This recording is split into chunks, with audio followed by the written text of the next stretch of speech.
Top lanernya perlu yang magic damage biar menutupi mid lanernya yang tidak punya magic damage ya. Cek, ada Harit di sana. Big Foundation punya draft yang cukup balance, tapi apakah draft tersebut akan bisa menyamakan kedudukan di game yang kedua setelah pendekar mendapatkan poin yang pertama? Oke, dan ini akan menjadi pembuktian apakah Fredrin mid lane dari Xavier akan bisa membawa ke game yang ketiga.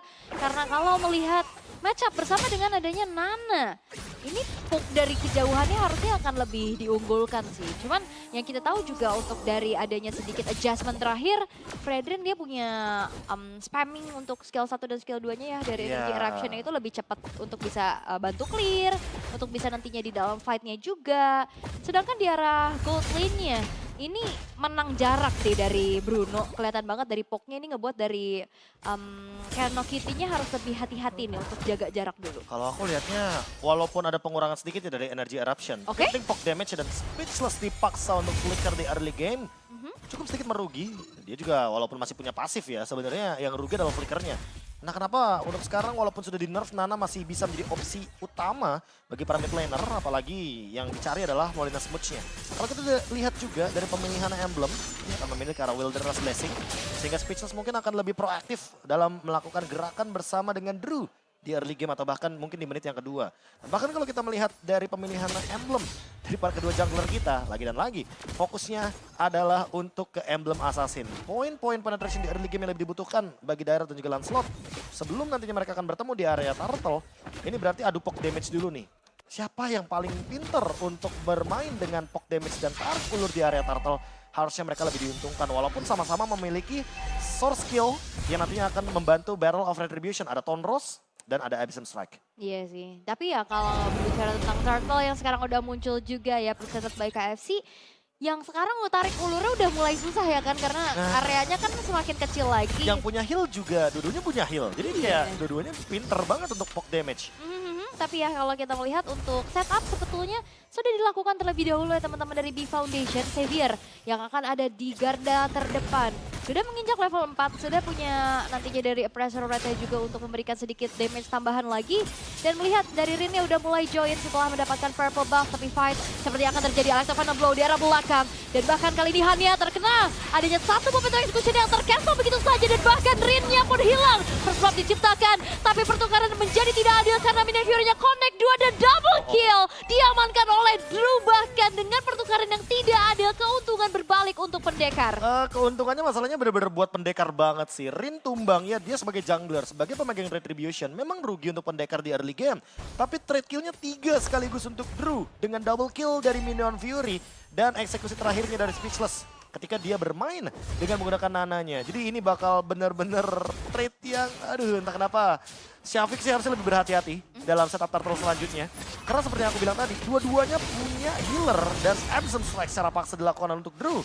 Untuk menutupi kerugian yang tadi didapatkan dengan Retribution yang harus dikorbankan, sehingga Rin yang mendapatkan informasi tersebut mungkin akan lebih proaktif dalam mencari dan mengejar level. Karena dia juga nggak mau ketinggalan level sama Syafiq. Yang kali ini Han-nya udah set up duluan di area turtle. Yap, ini dari Drew-nya udah mulai bisa dibocorin ya. Tapi ya ini adalah kesempatan untuk setidaknya dari B Foundation bisa mendapatkan keuntungan lagi untuk mereka. Begitupun dari arah gold lane-nya, ini level sebetulnya bisa diunggulkan sama Bottle tipis-tipis ya. Iya, tapi masalah utamanya adalah mungkin akan keluar lagi tuh pertanyaan, kira-kira siapa yang lebih untung sih dengan 2 kill dan dibandingkan dengan 3 kill plus 2 killnya dapat turtle. Tapi buat sekarang entah kenapa B Foundation memang sedikit lebih diuntungkan karena turtle. Jadi 2,5 sebenarnya dia dapat. Iya, Hanya saja untuk 2 menit ke depan, apa yang bakal mereka manfaatkan dari purple dan turtle buff ini. Karena kalau nggak ada ganking seperti ini, mungkin akan sangat merugi. Dan ternyata yes, mereka lakukan sebuah ganking dengan Syafiq dan Hunter Strike sebagai bonusnya. Jadi mereka untung untuk di 2 menit ini. Setidaknya pendekar akan sedikit tertekan dari segi ekonominya. Ini Hannya juga aktif banget ya, dia nggak mau kalah jalan, dia nggak mau kalah juga untuk bisa bantuin teman-temannya. Dan dari tadi kita melihat bagaimana penempatan skill dari Han juga ini on point banget untuk bisa delivering. Sehingga beberapa kali pemain-pemain dari pendekar berhasil untuk di pick off. Begitupun dari Drew yang sekarang udah mulai dicicil lagi oleh Xavier, dipegangin habis-habisan. Ada Starlight Sight yang udah diamankan juga untuk Kano Kitty-nya, sedangkan Rin masih cukup struggling nih untuk bisa join the fight. Oh, Hunter Strike di 2 pemain di Syafiq. Juga di Han tentunya, bahkan hampir dipaksa untuk mendapatkan solo kill dan an eye for an eye. dia pasti bisa untuk menghindari hal tersebut. Sehingga mau gak mau Han akan sedikit buying time dan memaksa Speechless untuk tidak mendapatkan tempat yang aman ketika dia melakukan deliver damage. Untuk di bawah menit yang kelima, Rin benar-benar dalam keadaan terkena pressure. Syafiq di level yang ke-9 dan bahkan Han, lihat rotasinya, dia udah hadir bahkan kurang dari 1 menit di 3 lane yang berbeda. Yep. Di area jungle, di area mid lane, dan bahkan di area bottom lane. Hanya untuk melakukan clear wave dan mendapatkan informasi dari pendekar. Ini yang mungkin sedikit kesulitan bagi pendekar karena poke damage-nya ternyata dimenangkan oleh B Foundation di 2 menit awal hingga menit yang kelima. Yap, tapi Syafiq kali ini bakal coba untuk langsung di-commit begitu saja. Molina Prince ternyata tidak mengenai karena Syafiq, walaupun Syafiqnya berhasil ditumbangkan, tapi pertukaran terjadi di mana Rin-nya pun hilang. Pertukaran antara kedua belah jungler, tidak ada sang pemegang retribution sehingga Turtle harusnya nggak bakal cepat-cepat juga di kontes. Tapi ya setidaknya di arah atas Blue Foundation mendapatkan keuntungan yang lebih banyak lagi atas hancurnya outer top turret.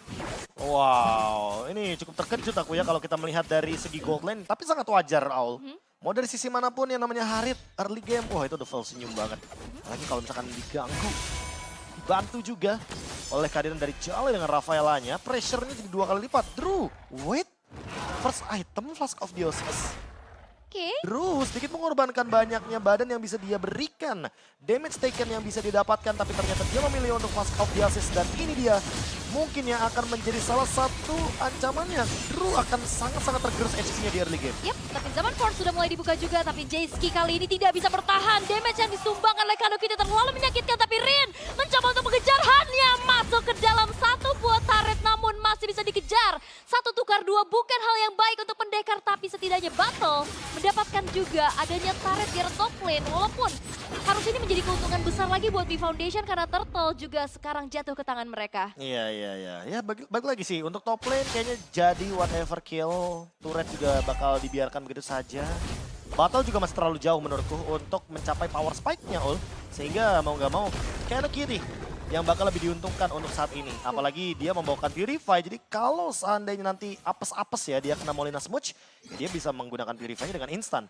Masalah pertama dari B Foundation sudah terselesaikan. Early game yang sangat-sangat fall off. Sekarang malah pendekar nih, Ul, yang berada dalam kesulitan. Karena mereka masih belum mendapatkan momentumnya. Dan Drew, dia nggak setebal itu. Dia nggak setebal yang kita mention tadi.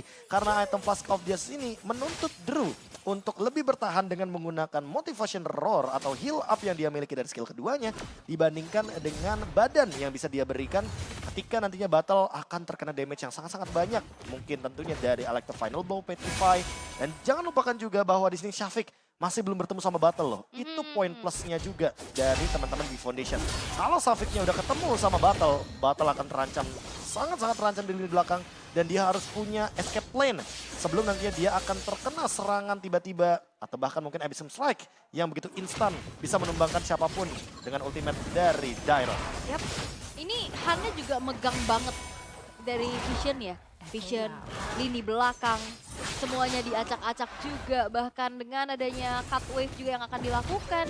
Ini PR banget sih buat pendekar gimana caranya menghentikan laju dari Han ini. Karena tadi coba dikejar sama Rin juga, ya Han nggak kalah licin gitu loh. Jadi masih selamat terus-terusan juga.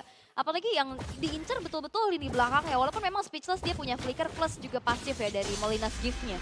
Ya kalau aku sih mungkin berpikir kepada item Magic Blade. Item yang sangat-sangat kecil, simple, murah 1.300 juga. Tapi untuk Rin dan juga untuk Battle itu kayaknya bakal ngebantu banget untuk mereka lebih survive. Karena lawan mereka Kano Cutie.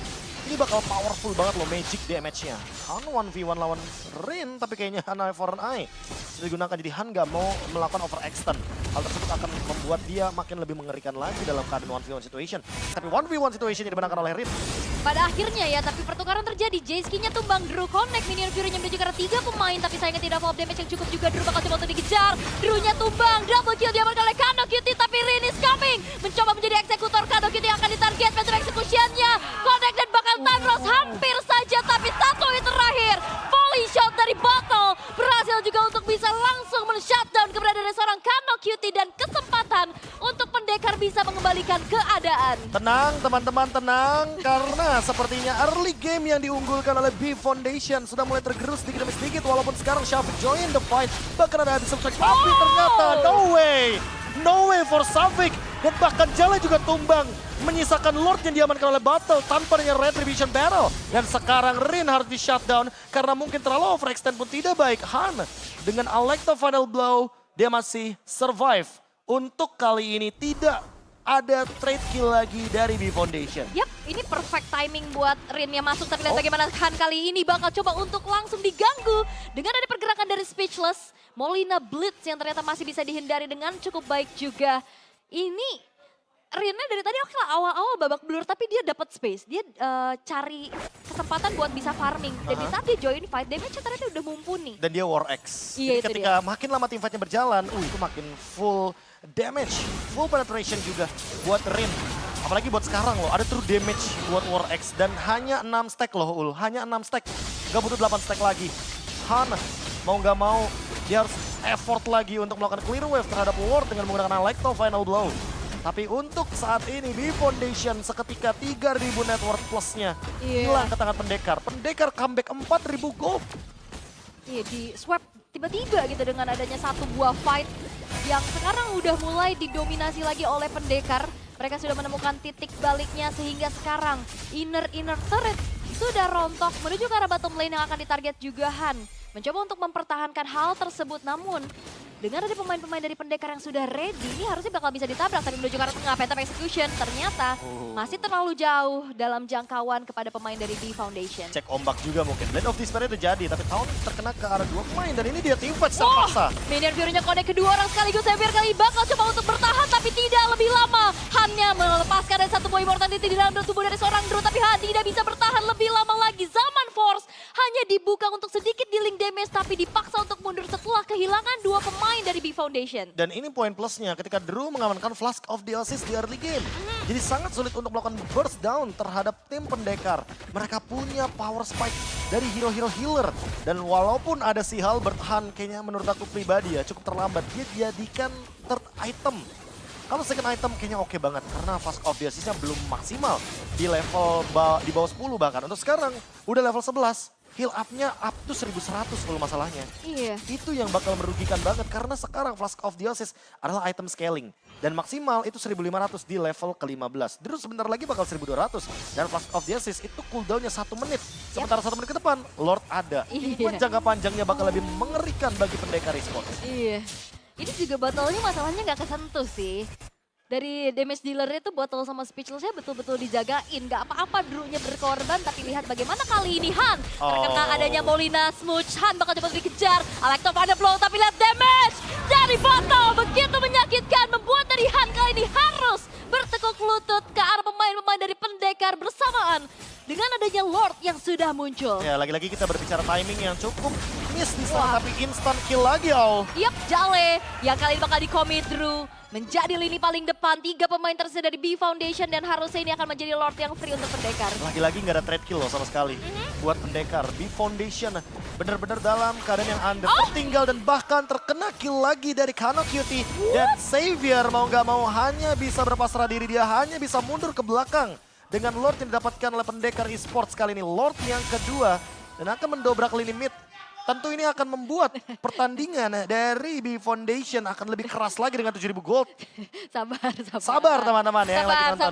Tenang. Lordnya relax, belum muncul santuy, kok. Lordnya belum muncul ya. Lordnya akan muncul di detik 43 dan ini akan menuju ke mid lane. Tentu dengan winning condition seperti ini Pendekar tinggal mengeksekusi apalagi Drew-nya punya flicker. Pertanyaannya tinggal B Foundation. Dengan apa mereka akan melakukan clear wave? Dengan Zaman Force kah yang gak ada Purify Kano Cutie-nya? Atau jangan-jangan dengan Electro Final Blow secara paksa Han masih punya Petrify? Yap, tapi kali ini dari Endless Battle yang sudah diamankan akan semakin mempertajam lagi pedang yang dimiliki oleh Lancelot dari Rin. Lord sudah mulai merangsang masuk ke arah satu base yang dimiliki oleh B Foundation. Tapi lihat, negara dia Xavier di lini paling depan menahan semuanya. Molina Blitz yang connect, tapi lihat bagaimana Drew. Flicker dan Minion Fury-nya connect, Xavier gak bisa kemana-mana. 2 pemain hilang dari B Foundation. Dan base turret sekarang sudah mulai rontok semuanya. 5 pemain dari Pendekar sudah mulai ready. Wave sudah mulai masuk juga. Berfokus ke arah base-nya. Dan bahkan kali ini Zaman Force digunakan. Bukan defense tampaknya tapi tidak bisa lebih lama lagi karena B Foundation harus kehilangan game yang kedua dan Pendekar 2-0 tanpa balas mereka amankan. Wow.